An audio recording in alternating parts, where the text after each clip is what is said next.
John Fitzgerald Kennedy, JFK, el hombre de Marras, es un personaje histórico, fascinante y contradictorio, que a pesar de su infancia enfermiza y de la sombra de su hermano Joe, acabó siendo un héroe de guerra y el presidente más joven de los Estados Unidos, convertido en un mito del siglo XX, tras su trágica muerte. Quien fuera el 35º presidente del gran país del norte y uno de los políticos estadounidenses más emblemáticos y recordados del siglo XX, había nacido el 29 de mayo de 1917 en Brookline, Massachusetts. A pesar de su aspecto saludable, durante su infancia pasó por la escarlatina, el sarampión y hasta tuvo brotes de malaria.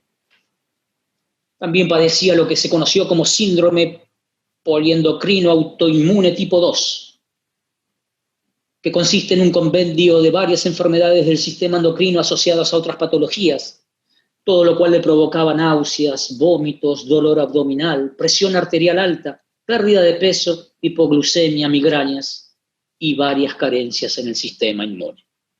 A tal punto que llegó a tomar hasta 10 distintos fármacos por día. Asimismo, sufrió graves problemas de columna durante toda su vida, que se agravaron tras su participación en la Segunda Guerra Mundial. John Fitzgerald era el segundo de 8 hermanos y hermanas. Sus padres los habían educado a todos desde pequeños empleando una férrea disciplina y fomentando entre ellos el espíritu de competencia. De adultos, tenían que convertirse en unos verdaderos Kennedy. El mayor Joe, por ejemplo, hacía gala de un gran magnetismo personal y era un estudiante brillante que logró numerosos triunfos académicos. Todo ello no hizo más que acentuar la timidez de JFK y le hizo sentir que siempre estaría a la sombra de su admirado hermano.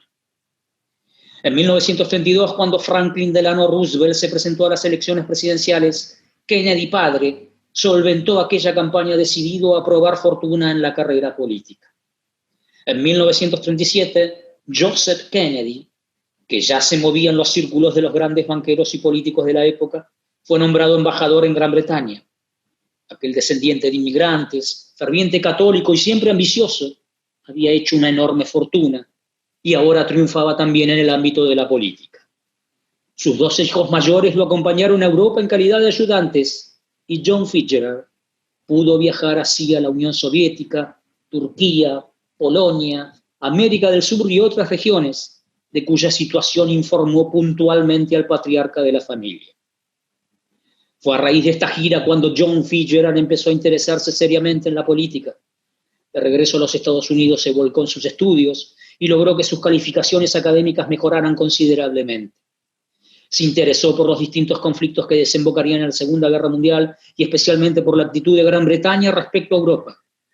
De todos esos apuntes surgió el tema de su tesis, Why England Slept, algo así como ¿Por qué dormía Inglaterra?, título tomado de los discursos de Winston Churchill y que le valió una graduación magna en junio de 1940. Más adelante, JFK publicó el libro que resumía esa investigación, del que llegó a vender 80.000 ejemplares. A partir de la Segunda Guerra Mundial, la vida optimista de los Kennedy sufrió un fuerte viraje. La postura aislacionista de Joseph Patrick Kennedy, el Daddy, y su falta de colaboración con el gobierno británico le obligaron a abandonar la embajada. Eran bien conocidas sus simpatías por el general Franco y de regreso a Boston se ganó una merecida fama de antisemita por su animadversión hacia los numerosos judíos europeos refugiados en su tierra. Al comenzar la Segunda Guerra Mundial, Joe, el hermano mayor, se alistó en la aviación y John Fitzgerald, el de esta filmina, quiso ingresar en la Marina, para lo que tuvo que vencer los obstáculos médicos derivados de una lesión en la espalda que había sufrido de niño. Tenía 25 años cuando recibió el nombramiento de comandante de una lancha torpedera que actuaba en el Pacífico. Los 2 oficiales y 10 soldados a sus órdenes compartieron con él numerosos éxitos combatiendo contra los japoneses. Pero el 2 de agosto de 1943, mientras cumplía una misión para la que se había ofrecido de voluntario, un destructor japonés los abordó en medio de la noche y les partió la patrullera por la mitad. Varios tripulantes murieron en el choque y los sobrevivientes permanecieron a la deriva durante 15 horas. John se comportó encomiablemente al arrastrar hacia la costa a uno de sus soldados heridos en ambas piernas, y aunque hubo quien atribuyó la acción a una imprudencia de Kennedy, lo cierto es que el joven comandante John Fitzgerald fue considerado un héroe de guerra.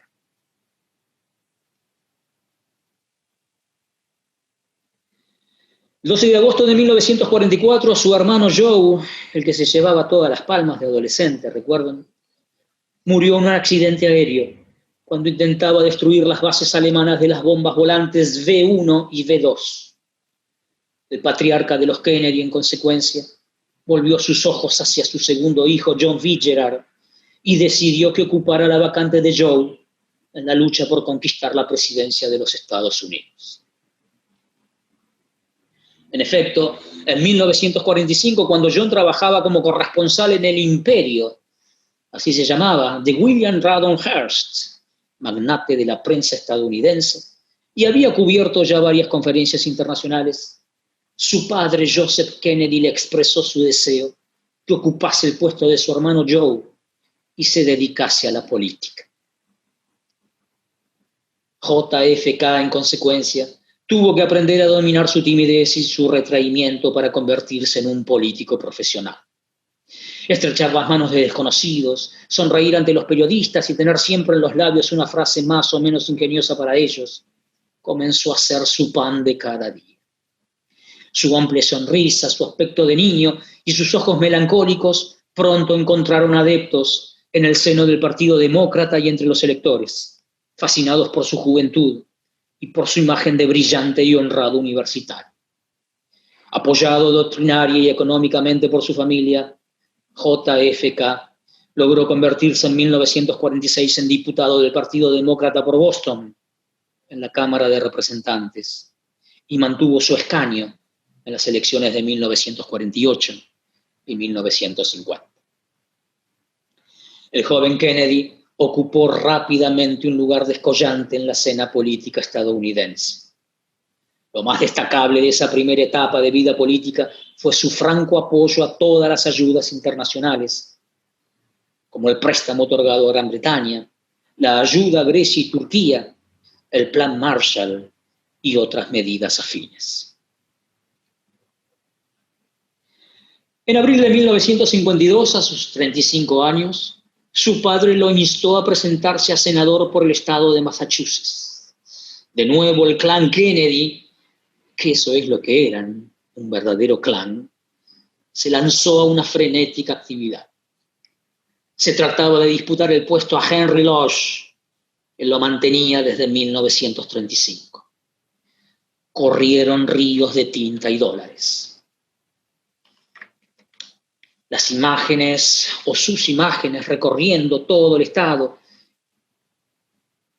eran frecuentes día a día. Y la televisión emitía cada noche el café en la casa de los Kennedy, The Coffee at Kennedy's Home, donde se mostraba la unión y la fuerza del clan, la paz y la elegancia del hogar. Se celebraron también banquetes en Palm Beach y Hyannisport, sus dos fortalezas de Florida. Millones de tarjetas navideñas personalizadas saturaban los correos y sus obras de beneficencia no dejaban de destacar en los periódicos, en especial las ayudas a los centros de deficientes mentales, en uno de los cuales estaba internada su hermana Rose Mary.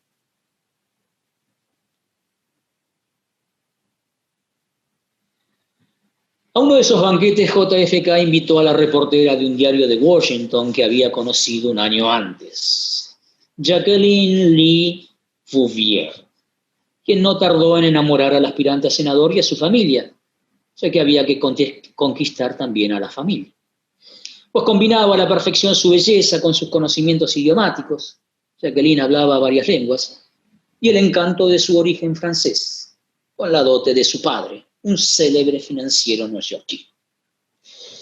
Como no podía ser de otra manera, la boda se celebró en Boston el 12 de septiembre de 1953 con la asistencia de 1.200 invitados. Va de nuevo, 1.200 invitados que formaron en cola para saludar a Jack, así le decían a JFK, y a Jackie.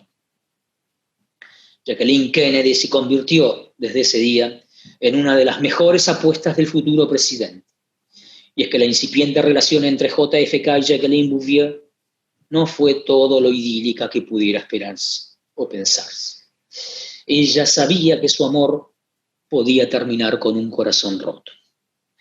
El futuro presidente de los Estados Unidos era conocido por sus aventuras amorosas, también después de casarse. Aunque tras su primer encuentro, Jackie pensó que pese al dolor que preveía iba a sufrir, el riesgo valdría la pena.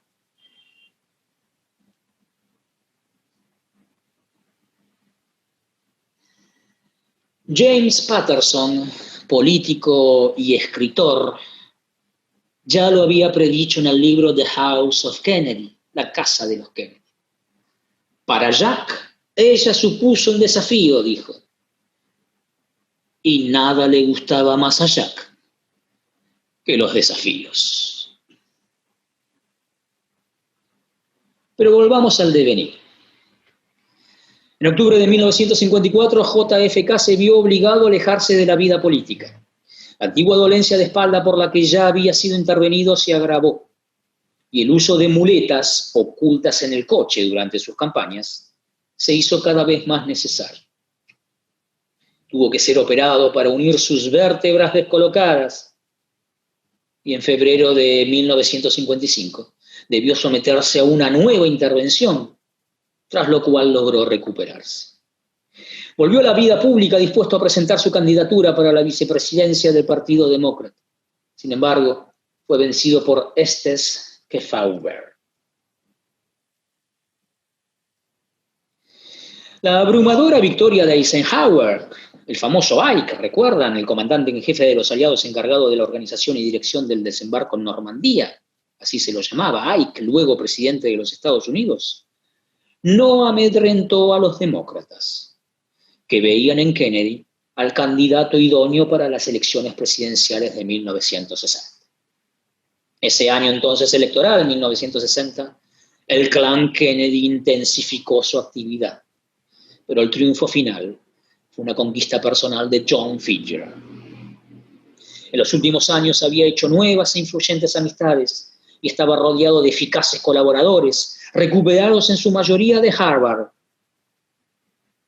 Acababa de publicar su tercer libro, La Estrategia de la Paz, y había tenido tiempo de profundizar en todos los temas de preocupante actualidad de su país, susceptibles de reformas. Con su sola presencia, JFK empezó a infundir esperanzas de renovación a un país cansado de una administración anquilosada, es decir, paralizada, desde el New Deal o Nuevo Acuerdo de Roosevelt. Pulcro, levemente despeinado, paseó su joven imagen por el mundo, junto a una Jackie en estado maternal y con su hija de 3 años, Carolina. Con su consigna, Kennedy está en el cambio, arrasó en las elecciones primarias y aunque por escasísimo margen, el 8 de noviembre logró la victoria sobre Richard Nixon. Cuando el 21 de enero de 1961 tomó posesión de su cargo, ya nadie dudaba que Kennedy haría realidad su consigna. Una de sus primeras medidas fue recomendar la puesta en libertad del líder negro Martin Luther King, que cumplía una condena a trabajos forzados en Georgia. En los 1037 días que gobernó, JFK dejó la impronta del cambio.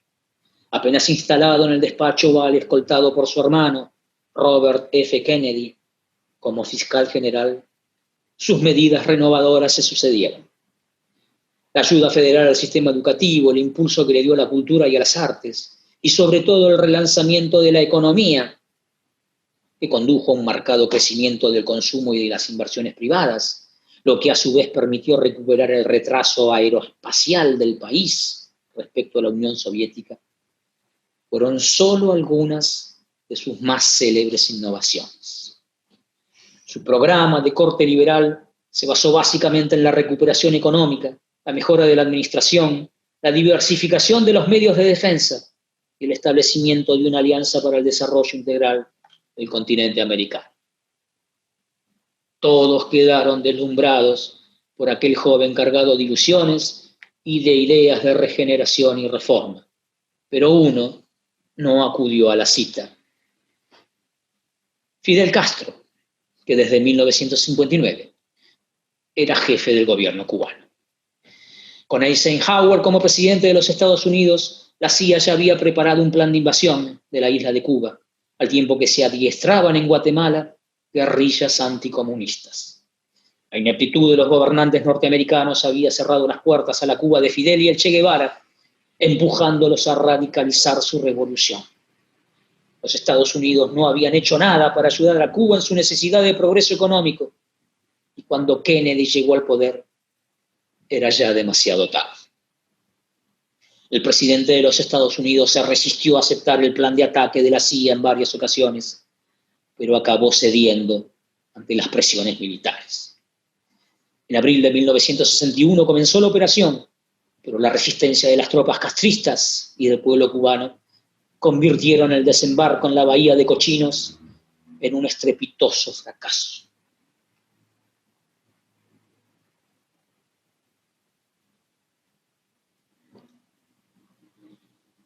Kennedy y su administración sufrieron un duro golpe, y Castro anunció que Cuba se había convertido en una república socialista. La invasión tuvo, pues, un efecto completamente opuesto al deseado. Respecto a la Unión Soviética, Kennedy intentó un cierto acercamiento que se visualizó en junio de 1961 en la entrevista con Nikita Khrushchev, mandatario ruso, que tuvo lugar en Viena, capital de Austria. Pero la invasión abortada de la bahía de Cochinos, la erección del muro de Berlín y sobre todo el descubrimiento de una base de misiles con carga nuclear en Cuba, instalada por los soviéticos, interrumpieron las negociaciones. El temple de JFK se puso de manifiesto cuando exigió al dirigente soviético el desmantelamiento de aquellas bases durante varios angustiosos meses en los que se temió que el conflicto desencadenara una guerra nuclear. Pero Khrushchev, el dirigente ruso, terminó por ceder y la denominada crisis de los misiles acabó constituyendo un éxito indudable para el presidente norteamericano. A pesar de todo, posteriormente se produciría un entendimiento definitivo entre las dos superpotencias, plasmado en 1963 con la firma del Tratado de Moscú sobre el control y disminución de las pruebas nucleares en la atmósfera.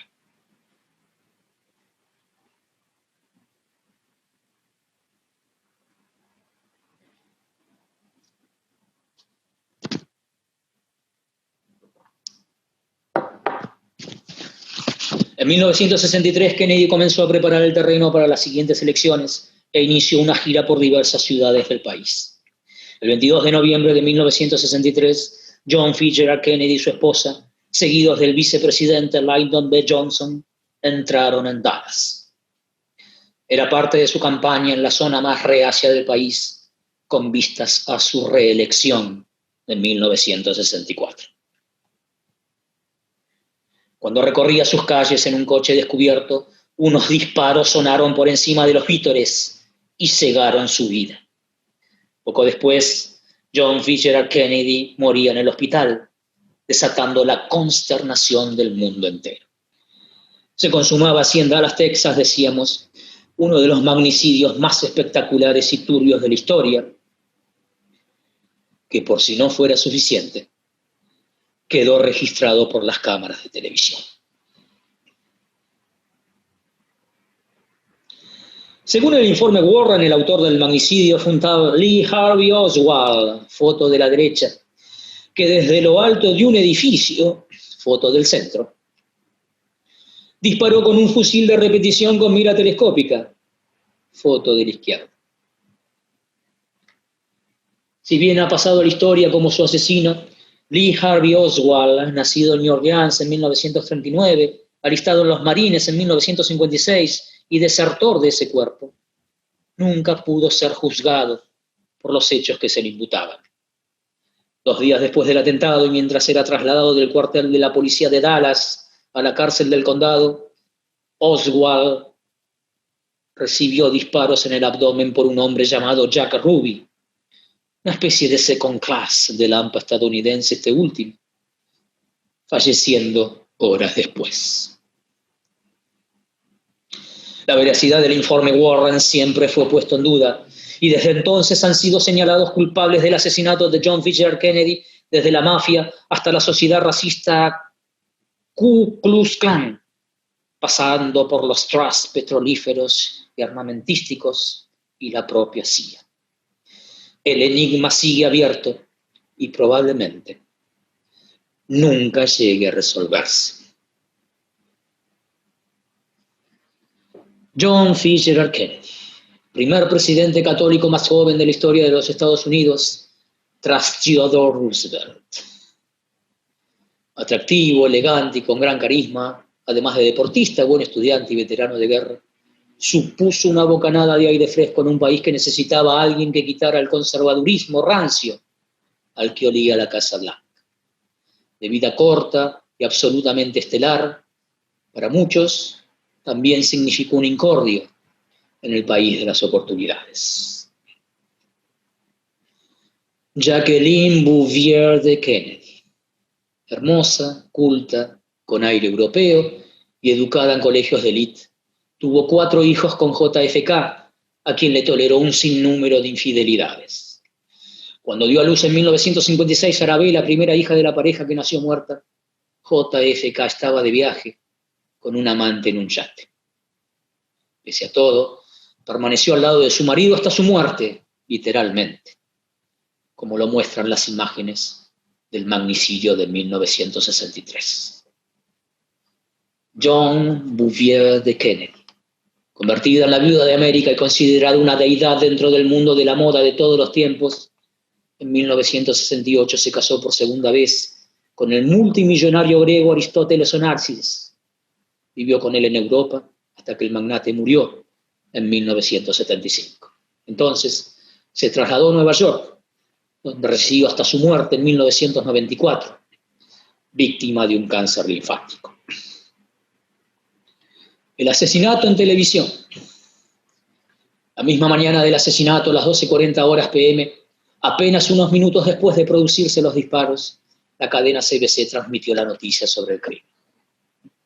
Después de eso, las cadenas de TV, CBS, NBC y ABC suspendieron sus programas durante 4 días para hacer un monográfico del asesinato. El magnicidio de JFK fue el evento ininterrumpido más extenso de toda la historia de la televisión, hasta el 11 de septiembre de 2001, cuando el ataque a las Torres Gemelas.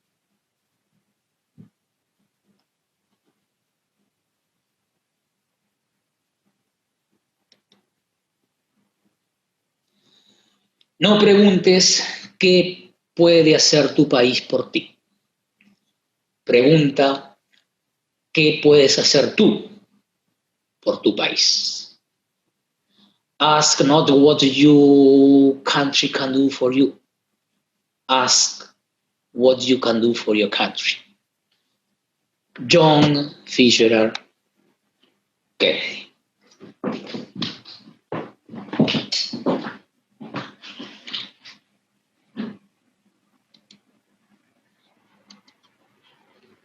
Siglo de suspense y teorías conspiratorias, Estados Unidos ha desclasificado casi 2.900 archivos sobre el asesinato de John Fitzgerald Kennedy.